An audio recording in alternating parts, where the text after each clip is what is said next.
Hello viewers, এই ভিডিওটোত আমি আজিৰ পৰীক্ষাত আহি যোৱা যিসমূহ প্ৰশ্ন আৰু তাৰ উত্তৰসমূহ আলোচনা কৰাৰ চেষ্টা কৰিম।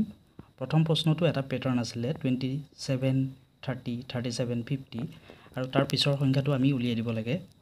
তাৰ এনসাৰটো হৈছে 69। তাৰ পিছৰ প্ৰশ্নটো হৈছে A B C ৰ গড় বয়স 22 বছৰ, B আৰু C ৰ গড় বয়স 18 বছৰ। এতিয়া প্ৰশ্নটো হ'ল 9 বছৰৰ পিছত A ৰ বয়স কিমান হ'ব? তাৰ শুদ্ধ উত্তৰ হৈছে 39 বছৰ।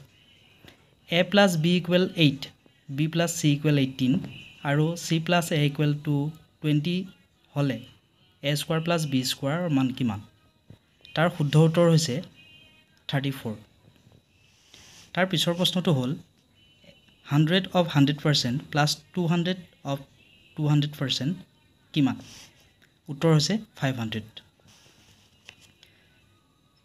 ৰোমান সংখ্যাত XCI কিমান বুজায়? তাৰ শুদ্ধ উত্তৰ হৈছে 91।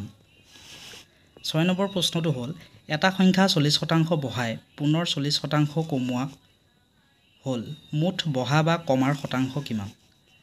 তাৰ উত্তৰটো হৈছে 16% কমিব। ইয়াৰ পিছৰ প্ৰশ্নটো হ'ল 2 to the power 5, 5 to the power 3, 4 to the power 4, 3 to the power 5 ৰ ভিতৰত ডাঙৰ কোনটো? তাৰ শুদ্ধ উত্তৰ হৈছে 4 to the power 4। তাৰ পিছৰ প্ৰশ্নটো হৈছে 3√8 স্কয়াৰ ইকুৱেল কিমান? তাৰ শুদ্ধ উত্তৰ হৈছে 4। তাৰ পিছৰ প্ৰশ্নটো হ'ল 4 সেন্টিমিটাৰ এটা বৰ্গ আঁকি তাৰ ভিতৰত আটাইতকৈ ডাঙৰ বৃত্ত এটা আঁকিলে বৃত্তটোৰ মুঠ কালি কিমান হ'ব? তাৰ এনসাৰ হয় 12.5 আৰু আমি ক'ব পাৰোঁ 4 × 22/7। 10 নম্বৰ প্ৰশ্নটো হৈছে 15 মিনিটত এজন মানুহে 12 কিলোমিটাৰ যাব পাৰে, প্ৰতি ঘণ্টাত তেওঁৰ বেগ কিমান? তাৰ শুদ্ধ উত্তৰ হৈছে 48 কিলোমিটাৰ প্ৰতি ঘণ্টা। মিডিয়ান উলিয়াব লাগে। Median of 2 1 - 1 1 3 5 6। ইয়াৰ যিটো শুদ্ধ উত্তৰ হ'ব সেইটো হ'ব 2।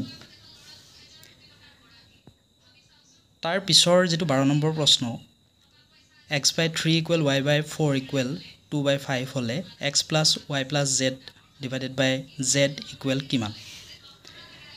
তাৰ শুদ্ধ উত্তৰ হৈছে 12/5। তাৰ পিছৰ প্ৰশ্নটো হৈছে 80 ৰ পৰা 100 লৈ কিমান মৌলিক সংখ্যা আছে? তাৰ শুদ্ধ উত্তৰ হৈছে 3।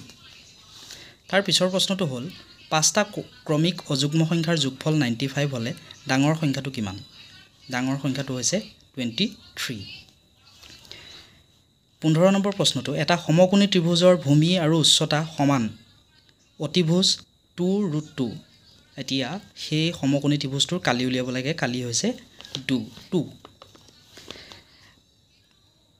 16 নম্বৰ কুৱেশ্যন দুটা সংখ্যাৰ অনুপাত 2:3 আৰু ইয়াৰ LCM আৰু HCF ৰ পূৰণফল 96 হলে ইহঁতৰ যোগফল কিমান? এনসাৰ হৈছে 20। তাৰ পিছৰ প্ৰশ্নটো হ'ল এনেকৈ এটা পেটাৰ্ণ দিয়া আছে আৰু ইয়াৰ ভিতৰত কোনটো সৰু সুধিছে? √1/4 এইটো আটাইতকৈ সৰু। 18 নম্বৰ প্ৰশ্নটো হৈছে নিৰ্দিষ্ট পৰিমাণৰ মূলধন এক নিৰ্দিষ্ট পৰিমাণৰ সুতত থলে দুগুণ হয়।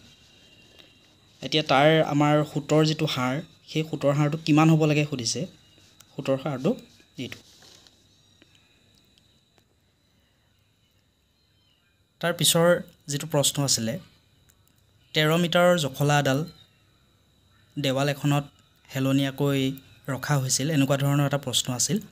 সেই প্ৰশ্নটোৰ যিটো উত্তৰ সেই উত্তৰটো হৈছে 12। 20 নম্বৰ প্ৰশ্নটো 1 ঘনমিটাৰৰ আয়তনৰ ঘনক এটাৰ পৰা 1 ঘন চেণ্টিমিটাৰ জোখৰ কিমান ঘনক পাম? এইটো আচলতে হৰণ কৰিলে ওলায়। এইটো হ'ব 10 লাখ।